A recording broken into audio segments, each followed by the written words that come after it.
I think the first thing is you have to understand what Iran has to do in order to access that money. Iran wanted that money to come to them the minute the deal was signed. It's not. It's not going to come to them until the IAEA has verified that the International Atomic Energy Agency has verified that they have met all of their obligations. So it's not going to happen until sometime next year. Those obligations are, according to 5 American Nobel Prize winners, the most stringent requirements on any state ever in terms of its nuclear program.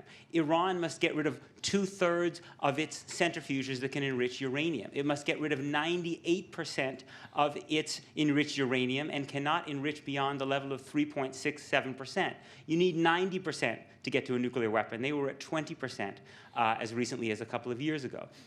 Their plutonium path to a nuclear weapon will be shut down because the concrete will be poured into the core of their plutonium reactor, and the fuel will have to be sent abroad, and they will not be able to reprocess any more fuel for 15 years. For 25 years, we will have inspectors at the uranium mines, so we will know all of the uranium that is going through their system to know whether it is being weaponized. They are joining the additional protocol of the Non-Proliferation Treaty, which in perpetuity means that inspectors can demand access to any undeclared site in the country. So yes, in return for that, when that happens, if that happens, there will be a lifting of sanctions on nuclear materials by the United States and Europe. The United States will still maintain sanctions on Iran for terrorism and human rights. So yes, Iran will have some money to play with.